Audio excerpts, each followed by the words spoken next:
ಎಲ್ಲರಿಗೂ ನಮಸ್ಕಾರ ಸ್ನೇಹಿತರೆ. ಭಾರತ ಮತ್ತು ಇಂಗ್ಲೆಂಡ್ ನಡುವಿನ ಮೊದಲನೇ ಟಿ20 ಪಂದ್ಯದಲ್ಲಿ ಬ್ಯಾಟಿಂಗ್ ನಲ್ಲಿ ಅಪ್ಪರಿಸಿದ ಅಭಿಷೇಕ್ ಶರ್ಮಾ ಮತ್ತು ಶ್ರೇಯಸ್ ಅಯ್ಯರ್. ಮಳೆ ನಿಂತ ಬಳಿಕ ಆಗಿದ್ದೇನು ಮತ್ತು ನಮ್ಮ ಭಾರತ ತಂಡ ಈ ಪಂದ್ಯದಲ್ಲಿ ಗೆದ್ದಿದೆಯಾ ಸೋತಿದೆಯಾ ಅಂತ ತಿಳ್ಕೊಂಬರೋಣ ಬನ್ನಿ. ಅದಕ್ಕಿಂತ ಮುಂಚೆ ನೀವೇನಾದ್ರೂ ಚಾನಲ್ಗೆ ಸಬ್ಸ್ಕ್ರೈಬ್ ಮಾಡ್ಕೊಳ್ಳೋದು ಹಾಗೆ ನೋಡ್ತಿದ್ರೆ ಸಬ್ಸ್ಕ್ರೈಬ್ ಮಾಡ್ಕೊಂಡು ಬೆಲ್ ಐಕಾನ್ ಅನ್ನು ಆಲ್ ಇಟ್ಕೊಳ್ಳಿ. ಹಾಗೆ ಮರದೆ ವಿಡಿಯೋಗೆ ಒಂದು ಲೈಕ್ ಕೊಡೋದನ್ನ ಕೂಡ ಮರಿಬೇಡಿ. ಇನ್ನು ಬುಧವಾರ ರಾತ್ರಿ ನಡೆದ ಇಂಗ್ಲೆಂಡ್ ವಿರುದ್ಧದ ಸರಣಿಯ ಮೊದಲನೇ ಟಿ20 ಪಂದ್ಯದಲ್ಲಿ ಅಭಿಷೇಕ್ ಶರ್ಮಾ ಅವರ ಸಿಡಿಲಬ್ಬರದ ಶತಕ ಮತ್ತು ನಾಯಕ ಶ್ರೇಯಸ್ ಅಯ್ಯರ್ ಅವರ ಜವಾಬ್ದಾರಿಯುತ ಬ್ಯಾಟಿಂಗ್ ಹಾಗೂ ಶಿವಮ್ ದುಬೆ ಅವರ ಸ್ಫೋಟಕ ಇನ್ನಿಂಗ್ಸ್ ನೆರವಿನಿಂದ ನಮ್ಮ ಭಾರತ ತಂಡ ಒಂದು ದೊಡ್ಡ ಮೊತ್ತ ಆದರೆ ಕಲೆ ಹಾಕಿತ್ತು. ಹೌದು ಸ್ನೇಹಿತರೆ, ಮಳೆಯ ಅಡ್ಡಿಯಿಂದಾಗಿ ಪಂದ್ಯ ಕೂಡ ಸ್ವಲ್ಪ ಸ್ಥಗಿತಗೊಂಡಿತು ಅಂತಾನೆ ಹೇಳ್ಬಹುದು. ಇನ್ನು ಟಾಸ್ ಗೆದ್ದು ಮೊದಲು ಬ್ಯಾಟಿಂಗ್ ಆಯ್ಕೆ ಮಾಡಿಕೊಂಡ ಭಾರತ ತಂಡ 20 ಓವರ್ಗಳಲ್ಲಿ 7 ವಿಕೆಟ್ ನಷ್ಟಕ್ಕೆ 189 ರನ್ ಗಳಿಸಿತು. ಅಭಿಷೇಕ್ ಶರ್ಮಾ 24 ಬಾಲ್ಗಳಲ್ಲಿ 59 ರನ್ ಗಳಿಸಿದರೆ ನಾಯಕ ಶ್ರೇಯಸ್ ಅಯ್ಯರ್ 47 ಬಾಲ್ಗಳಲ್ಲಿ 68 ರನ್ ಗಳಿಸಿ ತಂಡಕ್ಕೆ ಆಸರೆಯಾದರು. ಇನ್ನು ಇವರ ಜೊತೆ ಕೈ ಮಿಲಾಯಿಸಿದಂತ ಶಿವಮ್ ದುಬೆನು ಕೂಡ 21 ಬಾಲ್ಗಳಲ್ಲಿ ಅಜೇಯ 42 ರನ್ ಆದರೆ ಗಳಿಸಿದರು. ಇನ್ನು ಭಾರತದ ಇನ್ನಿಂಗ್ಸ್ ವೇಳೆ ತುಂತುರು ಮಳೆ ಸುರಿದುತ್ತಾದರೂ ಪಂದ್ಯ ಮುಂದುವರಿಯುತ್ತಿತ್ತು. ಹೌದು ಸ್ನೇಹಿತರೆ, ಆದರೆ ಇನ್ನಿಂಗ್ಸ್ ವಿಳಂಬದ ವೇಳೆ ತೀವ್ರಗೊಂಡ ಪರಿಣಾಮ ಇಂಗ್ಲೆಂಡ್ ತಂಡದ ಇನ್ನಿಂಗ್ಸ್ ಆರಂಭಿಸಲು ಸಾಧ್ಯವಾಗಲಿಲ್ಲ ಅಂತಾನೆ ಹೇಳ್ಬೋದು. ಆದ್ರೆ ಮಳೆ ನಿಂತ ಬಳಿಕ ಆಗಿದ್ದೇನಂತ ಅದನ್ನು ಕೂಡ ಕೊನೆಯಲ್ಲಿ ಆದ್ರೆ ನೋಡೋಣ. ಇನ್ನು ಭಾರತ ಆರಂಭ ಉತ್ತಮವಾಗಿರಲಿಲ್ಲ. ಹೌದು ಸ್ನೇಹಿತರೆ, ಆರಂಭಿಕ ಬ್ಯಾಟರ್ ಆದಂತಹ ಸಂಜು ಸ್ಯಾಮ್ಸನ್ ಕೇವಲ 7 ಬಾಲ್ ಅಲ್ಲಿ 1 ರನ್ ಗಳಿಸಿ ಸಾಕಿಬ್ ಮೊಹಮ್ಮದ್ ಬೌಲಿಂಗ್ ನಲ್ಲಿ ಔಟ್ ಆದರು. ಅದೇ ಓವರ್ ನಲ್ಲಿ ಗೊಂದಲದಲ್ಲಿ ರನ್ ಔಟ್ ಆದಂತ ಇಶಾನ್ ಕಿಶನ್ ಕೂಡ ಶೂನ್ಯಕ್ಕೆ ಔಟ್ ಆದರು. ಹೌದು ಸ್ನೇಹಿತರೆ, 3 ಓವರ್ಗಳ ಅಂತ್ಯಕ್ಕೆ ಭಾರತ ಕೇವಲ 2 ವಿಕೆಟ್ ಕಳೆದುಕೊಂಡು ಕೇವಲ 15 ರನ್ ಆದರೆ ಗಳಿಸಿತ್ತು. ಆದರೆ ಅಭಿಷೇಕ್ ಶರ್ಮಾ ಈ ಪಂದ್ಯದಲ್ಲಿ ನಾನು ಯಾರೇ ಔಟ್ ಆದ್ರೂ ಕೂಡ ನಾನ್ ಮಾತ್ರ ನಿಂತು ಬ್ಯಾಟಿಂಗ್ ಮಾಡ್ತೀನಿ ಅಂತಂದು ಅಭಿಷೇಕ್ ಶರ್ಮಾ ಅಬ್ಬರಿಸಿದರು. ಆರಂಭಿಕ ಆಘಾತದಿಂದ ಹೊರ ಬಂದಂತ ಅಭಿಷೇಕ್ ಶರ್ಮಾ ಎದುರಾಳಿಗಳ ಬೌಲಿಂಗ್ ದಾಳಿಯನ್ನು ನಿರ್ಧಾರವಾಗಿ ದಂಡಿಸಿದರು. ಲಿಯಾಮ್ ಡಾಸನ್ ಮತ್ತು ಸಾಕಿಬ್ ಮೊಹಮ್ಮದ್ ವಿರುದ್ಧ ಭರ್ಜರಿ ಸಿಕ್ಸ್ ಹಾಗೂ ಬೌಂಡರಿಗಳನ್ನು ಬಾರಿಸಿದ ಅವರು ಕೇವಲ 20 ಬಾಲ್ಗಳಲ್ಲಿ ಅರ್ಧ ಶತಕ ಕೂಡ ಪೂರ್ಣಗೊಳಿಸಿದರು. ಇದು ಟಿ20 ಅಂತಾರಾಷ್ಟ್ರೀಯ ಕ್ರಿಕೆಟ್ ನಲ್ಲಿ ಇಂಗ್ಲೆಂಡ್ ವಿರುದ್ಧ ಭಾರತೀಯ ಆಟಗಾರನೊಬ್ಬ ದಾಖಲಿಸಿದ ಅತಿ ವೇಗದ ಅರ್ಧ ಶತಕ ಕೂಡ ಇದಾಗಿದೆ. ಇನ್ನು ಪವರ್ ಪ್ಲೇ ಅಂತ್ಯಕ್ಕೆ ಭಾರತ ತಂಡ 2 ವಿಕೆಟ್ ಕಳೆದುಕೊಂಡು 61 ರನ್ ಗಳಿಸಿ ಉತ್ತಮ ಸ್ಥಿತಿಗಾದರೆ ತಲುಪಿತು. ಇನ್ನು ಅಭಿಷೇಕ್ ವಿಕೆಟ್ ಪತನದ ಬಳಿಕ ನಾಯಕ ಶ್ರೇಯಸ್ ಅಯ್ಯರ್ ಜವಾಬ್ದಾರಿಯುತ ಬ್ಯಾಟಿಂಗ್ ಆದ್ರೆ ಪ್ರದರ್ಶಿಸಿದರು. ಹೌದು ಸ್ನೇಹಿತರೆ, ಮಧ್ಯಮ ಕ್ರಮಾಂಕದಲ್ಲಿ ತಿಲಕ್ ವರ್ಮಾ ಅವರೊಂದಿಗೆ ಜೊತೆ ಆಟ ಕಟ್ಟಿದ ಅವರು ತಂಡದ ಮೊತ್ತವನ್ನು ಮುನ್ನಡೆಸಿದರು. ಇನ್ನು ತಿಲಕ್ ವರ್ಮಾ 13 ಬಾಲ್ಗಳಲ್ಲಿ 13 ರನ್ ಗಳಿಸಿ ಔಟ್ ಆದರು. ಇನ್ನು ಶ್ರೇಯಸ್ ಅಯ್ಯರ್ ಅವರು ಕೂಡ ತಮ್ಮ ಅರ್ಧ ಶತಕ ಪೂರೈಸಿ ನಾಯಕನಾಗಿ ಮೊದಲನೇ ಟಿ20 ಅರ್ಧ ಶತಕ ದಾಖಲಿಸಿದರು. ಹೌದು ಸ್ನೇಹಿತರೆ, ಇಂಗ್ಲೆಂಡ್ ವಿರುದ್ಧ ಯಾವುದೇ ಒಬ್ಬ ಬ್ಯಾಟರ್ ಕೂಡ ಟಿ20ಯಲ್ಲಿ ಅರ್ಧ ಶತಕ ಆದ್ರೆ ಗಳಿಸಿರಲಿಲ್ಲ ನಾಯಕನಾಗಿ. 15 ಓವರ್ಗಳ ಅಂತ್ಯಕ್ಕೆ ಭಾರತ ತಂಡ 4 ವಿಕೆಟ್ ಕಳೆದುಕೊಂಡು 135 ರನ್ ಆದ್ರೆ ಗಳಿಸಿತು. ಇನ್ನು ಕೊನೆಯ ಓವರ್ ನಲ್ಲಿ ಶಿವಮ್ ದುಬೆ ವೇಗವಾಗಿ ರನ್ ಗಳಿಸುವ ತಂಡಕ್ಕೆ ಮೊತ್ತ ಹೆಚ್ಚಿಸುವಲ್ಲಿ ಪ್ರಮುಖ ಪಾತ್ರ ಕೂಡ ವಹಿಸಿದರು. ಆದಿಲ್ ರಶೀದ್ ಹಾಗೂ ಶ್ಯಾಮ್ ಕರಣ್ ವಿರುದ್ಧ ಸಿಕ್ಸರ್ ಗಳನ್ನು ಬಾರಿಸಿದ ದುಬೆ ಅಜೇಯ 42 ರನ್ ಆದ್ರೆ ಗಳಿಸಿದರು. ಇನ್ನು ಶ್ರೇಯಸ್ ಅಯ್ಯರ್ ಕೂಡ 68 ರನ್ ಗಳಿಸಿ ಔಟ್ ಆದರೆ ಮೇಲಿನ ಕ್ರಮಾಂಕದಲ್ಲಿ ಬ್ಯಾಟಿಂಗ್ ಗೆ ಬಂದ ಹರ್ಷಿತ್ ರಾಣಾ ಸ್ಟಂಪ್ ಔಟ್ ಆದರು. ಇನ್ನು ಕೊನೆಯ ಓವರ್ ನಲ್ಲಿ ದುಬೆ ಸಿಕ್ಸರ್ ಸಿಡಿಸಿದ ಪರಿಣಾಮ ಭಾರತ ತಂಡ 189 ಗಳಿಸಿ 190ಕ್ಕೆ ಟಾರ್ಗೆಟ್ ಆದ್ರೆ ನೀಡಿತು. ಇನ್ನು ಭಾರತದ ಇನ್ನಿಂಗ್ಸ್ ವೇಳೆ ಗಾಯಗೊಂಡು ಮೈದಾನದಿಂದ ಹೊರಗೆ ಹೋದಂತ ಫಿಲ್ ಸಾಲ್ಟ್ ಅವರ ಲಭ್ಯತೆ ಕುರಿತು ಚರ್ಚೆಗಳು ಕೂಡ ಸಾಕಷ್ಟು ನಡೆದವು. ಹೌದು ಸ್ನೇಹಿತರೆ, ಮಳೆಯ ಕಾರಣದಿಂದಾಗಿ ಆ ಪ್ರಶ್ನೆಗೆ ಉತ್ತರನೇ ಸಿಗ್ಲಿಲ್ಲ. ಕಡಿತ ಓವರ್ಗಳ ಪಂದ್ಯ ಆರಂಭಿಸಲು ಏನೋ ನಿರ್ಧಾರ ಆದ್ರೆ ಮಾಡಿದರು ಮತ್ತು ಅಂತಿಮ ಸಮಯವು ಕಳೆದ ಬಳಿಕ ಪರಿಸ್ಥಿತಿಯಲ್ಲಿ ಯಾವುದೇ ಸುಧಾರಣೆ ಕಾಣದ ಹಿನ್ನೆಲೆಯಲ್ಲಿ ಅಂಪೈರ್ಗಳು ಪಂದ್ಯವನ್ನು ಫಲಿತಾಂಶವಿಲ್ಲದೆ ಅಂತ್ಯಗೊಳಿಸಿದರು. ಹೌದು ಸ್ನೇಹಿತರೆ, ನಮ್ಮ ಭಾರತ ತಂಡ ಇವತ್ತಿನ ದಿನ ಕಳಪೆ ಬ್ಯಾಟಿಂಗ್ ಆದ್ರೆ ಕೊಟ್ಟಿದ್ದು ಪವರ್ ಪ್ಲೇ ನಲ್ಲಿ. ಎಸ್ಪೆಷಲಿ ಹೇಳ್ಬೇಕಂತಂದ್ರೆ ಇವತ್ತಿನ ದಿನ ಜಾಸ್ತಿ ಜನ ಹೋಪ್ ಯಾರ ಮೇಲೆ ಇಟ್ಕೊಂಡಿದ್ರು ಅಂತಂದ್ರೆ ಸಂಜು ಸ್ಯಾಮ್ಸನ್ ಬ್ಯಾಟ್ ನಿಂದ ರನ್ ಬರುತ್ತೆ ಅಂತ ಎಲ್ಲರೂ ಕೂಡ ಹೋಪ್ ಆದ್ರೆ ಇಟ್ಕೊಂಡಿದ್ರು. ಆದ್ರೆ ಸಂಜು ಸ್ಯಾಮ್ಸನ್ ಅವರು ಇವತ್ತಿನ ದಿನ ಕಳಪೆ ಬ್ಯಾಟಿಂಗ್ ಆದ್ರೆ ಮಾಡಿ ಔಟ್ ಆಗ್ತಾರೆ. ಆನಂತರ ಸಂಜು ಸ್ಯಾಮ್ಸನ್ ಔಟ್ ಆಗ್ತಾ ಇದ್ದಂತೆನೆ ನೆಕ್ಸ್ಟ್ ಬಂದಂತ ಬ್ಯಾಟ್ಸ್ಮನ್ ಇಶಾನ್ ಕಿಶನ್ ಕೂಡ ರನ್ ಔಟ್ ಆಗಿ ಈಸಿ ರನ್ ಔಟ್ ಆಗಿ ಹೋಗ್ತಾರೆ. ಹೌದು ಸ್ನೇಹಿತರೆ, ನಮ್ಮ ಭಾರತ ತಂಡ ಇವತ್ತಿನ ದಿನ ಕಳಪೆ ಬ್ಯಾಟಿಂಗ್ ಆದ್ರೆ ಕೊಡ್ತಾ ಇತ್ತು. ಆದ್ರೆ ಅಭಿಷೇಕ್ ಶರ್ಮಾ ಆಡಿದಂತಹ ವಿಧ್ವಂಸಕ ಬ್ಯಾಟಿಂಗ್ ಇಂದಾಗಿ ನಮ್ಮ ಟೀಮ್ ಇಂಡಿಯಾ ಚೇತರಿಕೆ ಆದ್ರೆ ಗೊಂಡಿತು. ಇಲ್ಲಿ ನಾವು ನೋಡ್ಬೇಕಾಗಿರೋ ಒಂದು ವಿಚಾರ ಏನಂತಂದ್ರೆ ಕಳೆದ 3 ಪಂದ್ಯಗಳಲ್ಲಿ ತಿಲಕ್ ವರ್ಮಾ, ಇಶಾನ್ ಕಿಶನ್ ಮತ್ತು ಸಂಜು ಸ್ಯಾಮ್ಸನ್ ಈ 3 ಜನ ಕೂಡ ಕಳಪೆ ಅಂದ್ರೆ ಕಳಪೆ ಬ್ಯಾಟಿಂಗ್ ಪರ್ಫಾರ್ಮ್ ಆದ್ರೆ ಮಾಡಿದ್ದಾರೆ. ಎಸ್ಪೆಷಲಿ ಹೇಳ್ಬೇಕಂತಂದ್ರೆ ಸಂಜು ಸ್ಯಾಮ್ಸನ್ ಬಗ್ಗೆ ನಾವೆಲ್ಲರೂ ಮಾತಾಡ್ಲೇಬೇಕು. ಸಂಜು ಸ್ಯಾಮ್ಸನ್ ಅವರ ಲಾಸ್ಟ್ 3 ಟಿ20 ಬ್ಯಾಟ್ ನಿಂದ ರನ್ ಬಂದಿರೋದೆಷ್ಟಂತ ನೋಡಿದ್ರೆ ಮೊದಲನೇ ಪಂದ್ಯ ಅಂದ್ರೆ ಐರ್ಲೆಂಡ್ ವಿರುದ್ಧ ಮೊದಲನೇ ಪಂದ್ಯದಲ್ಲಿ 4 ಬಾಲ್ ಅಲ್ಲಿ 5 ರನ್ ಆದ್ರೆ ಹೊಡಿತಾರೆ. ಇನ್ನು ಎರಡನೇ T20 ಪಂದ್ಯದಲ್ಲಿ ಐರ್ಲೆಂಡ್ ವಿರುದ್ಧ 1 ಬಾಲ್ಗೆ 0 ರನ್ ನೀಡಿ ಗೋಲ್ಡನ್ ಡಕ್ ಆಗಿ ಔಟ್ ಆಗ್ತಾರೆ. ಆನಂತರ ಇವತ್ತಿನ ದಿನ ಅಂದ್ರೆ ಇಂಗ್ಲೆಂಡ್ ವಿರುದ್ಧ ಮೊದಲನೇ T20 ಪಂದ್ಯದಲ್ಲಿ 7 ಬಾಲ್ ಏನೋ ಆಡ್ತಾರೆ. ಆದ್ರೆ ಇವತ್ತಿನ ದಿನನೂ ಕೂಡ ಕಳಪೆ ಬ್ಯಾಟಿಂಗ್ ಮಾಡಿ ಒಂದೇ 1 ರನ್ ಆಡಿ ಔಟ್ ಆಗ್ತಾರೆ ಸಂಜು ಸ್ಯಾಮ್ಸನ್. ಹೌದು ಸ್ನೇಹಿತರ, ಇಶಾನ್ ಕಿಶನ್ ಬಗ್ಗೆನೂ ಕೂಡ ನಾವು ಮಾತಾಡ್ಲೇಬೇಕು. ಸಂಜು ಬಗ್ಗೆ ಮಾತಾಡ್ತಾ ಇದ್ದೇವೆ ಅಂತಂದ್ರೆ ಇಶಾನ್ ಕಿಶನ್ ಬಗ್ಗೆನೂ ಕೂಡ ಮಾತಾಡಬೇಕು.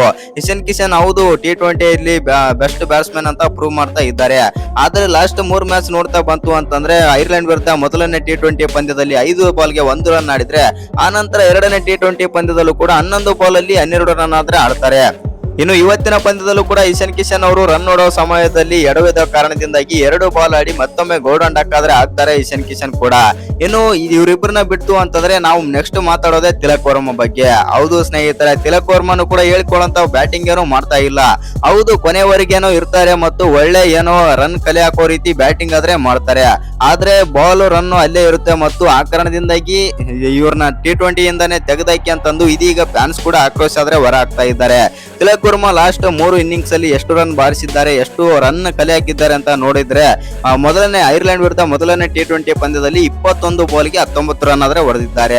ಇನ್ನು ಎರಡನೇ T20 ಪಂದ್ಯದಲ್ಲಿ 46 ಬಾಲ್ ಅಲ್ಲಿ 55 ರನ್ ಆದ್ರೆ ಹೊಡಿತಾರೆ. ಅವತ್ತಿನ ದಿನ ಅಂತೂ ತಿಲಕ್ ವರ್ಮಾಗೆ ಇಡೀ ಕ್ರಿಕೆಟ್ ಅಂದ್ರೆ ಭಾರತದಲ್ಲಿ ಇರುವಂತ ಇಡೀ ಕ್ರಿಕೆಟ್ ಅಭಿಮಾನಿಗಳೇ ಬೈತಾರೆ. ಯಾಕಂತಂದ್ರೆ ಇಷ್ಟು ಬಾಲ್ ಆಡಿದಂತ ತಿಲಕ್ ವರ್ಮಾ ಪಂದ್ಯ ಗೆಲ್ಲಿಸಿಕೊಳ್ಳಲು ಸಾಧ್ಯವಾಗ್ಲಿಲ್ಲ, ಇವರನ್ನ ತಂಡದಿಂದ ಮೊದಲು ತೆಗೆದಾಕಿ ಅಂತಂದು ಇಡೀ ಕ್ರಿಕೆಟ್ ಅಭಿಮಾನಿಗಳಾದ್ರೆ ಬೈದ್ಬಿಟ್ರು. ಇನ್ನು ತಿಲಕ್ ವರ್ಮಾ ಅವರು ಇನ್ನಿಂಗ್ಸ್ ಬೀಡ್ ಮಾಡಕ್ಕೇನೋ ಸ್ಟ್ರಾಟಜಿ ಏನೋ ಒಳ್ಳೆ ಪ್ಲಾನಿಂಗ್ ಹಾಕೊಂಡಾದ್ರೆ ಬರ್ತಾರೆ. ಆದ್ರೆ ಅವರ ಬ್ಯಾಟ್ ನಿಂದ ಆದ್ರೆ ರನ್ನೇ ಬರ್ತಾ ಇಲ್ಲ. ಹೌದು ಸ್ನೇಹಿತರೆ, ಇವತ್ತಿನ ಪಂದ್ಯದಲ್ಲಿ ಇಂಗ್ಲೆಂಡ್ ವಿರುದ್ಧ ಮೊದಲನೇ T20 ಪಂದ್ಯದಲ್ಲೂ ಕೂಡ 13 ಬಾಲ್ಗೆ 13 ರನ್ ಆಡಿ ಔಟ್ ಆಗ್ತಾರೆ ತಿಲಕ್ ವರ್ಮಾನು ಕೂಡ. ಇವತ್ತಿನ ಪಂದ್ಯದಲ್ಲಿ ನಮ್ಮ ಅಭಿಷೇಕ್ ಶರ್ಮಾ ಮತ್ತು ನಮ್ಮ ನಾಯಕ ಶ್ರೇಯಸ್ ಅಯ್ಯರ್ ಇಬ್ಬರನ್ನ ಬಿಟ್ರೆ ಬೇರೆ ಯಾವ ಬ್ಯಾಟರ್ ಕೂಡ ಹೇಳಿಕೊಳ್ಳುವಂತ ಪ್ರದರ್ಶನ ಕೊಡ್ಲೇ ಇಲ್ಲ. ಹೌದು ನಮ್ಮ ಟೀಮ್ ಇಂಡಿಯಾ ಈ 3 ಜನ ಕೈಕೊಟ್ಟರು ಕೂಡ ನಮ್ಮ ಟೀಮ್ ಇಂಡಿಯಾ 189 ರನ್ ಆದ್ರೆ ಕಲೆ ಹಾಕುತ್ತೆ 7 ವಿಕೆಟ್ ಕಳ್ಕೊಂಡು. ಎಸ್ಪೆಷಲಿ ಹೇಳ್ಬೇಕಂತಂದ್ರೆ ಅಭಿಷೇಕ್ ಶರ್ಮಾ ಅಂತೂ ಪವರ್ ಪ್ಲೇ ನಲ್ಲಿ 1 ಸೈಡೆಡ್ ಆಗಿ ನಾನು ಹೊಡಿತೀನಿ ಇಂಗ್ಲೆಂಡ್ ಬೌಲರ್ ಗಳಿಗೆ ಅಂತಂದು ಅಭಿಷೇಕ್ ಶರ್ಮಾ ಮಾತ್ರ ವಿಧ್ವಂಸಕ ಬ್ಯಾಟಿಂಗ್ ಆದ್ರೆ ಮಾಡ್ತಾರೆ. ಪವರ್ ಪ್ಲೇ ನಲ್ಲಿ 24 ಬಾಲ್ ಅಲ್ಲಿ 59 ರನ್ ಆಡಿ ಔಟ್ ಆಗ್ತಾರೆ ಅಭಿಷೇಕ್ ಶರ್ಮಾ ಶಾಮ್ ಕರನ್ ಬೌಲಿಂಗ್ ನಲ್ಲಿ. ಇದರಲ್ಲಿ 6-4 4-6 245.83 ಸ್ಟ್ರೈಕ್ ರೇಟ್ ನಲ್ಲಿ ಬ್ಯಾಟಿಂಗ್ ಮಾಡ್ತಾರೆ ಅಭಿಷೇಕ್ ಶರ್ಮಾ. ಹೌದು ಸ್ನೇಹಿತರೆ, ಇವರ ಜೊತೆ ಕೈ ಜೋಡಿಸಿದಂತ ನಾಯಕ ಶ್ರೇಯಸ್ ಅಯ್ಯರ್ ಕೂಡ 47 ಬಾಲ್ ಅಲ್ಲಿ 68 ರನ್ ಆದ್ರೆ ಆಡ್ತಾರೆ. ನಾಯಕನ ಪಾತ್ರ ಅಚ್ಚುಕಟ್ಟಾಗಿ ನಿಭಾಯಿಸ್ತಾರೆ ಇವತ್ತಿನ ದಿನ ಶ್ರೇಯಸ್ ಅಯ್ಯರ್. 6-4 1-6 144.68 ಸ್ಟ್ರೈಕ್ ರೇಟ್ ನಲ್ಲಿ ಬ್ಯಾಟಿಂಗ್ ಮಾಡ್ತಾರೆ ನಾಯಕ ಶ್ರೇಯಸ್ ಅಯ್ಯರ್.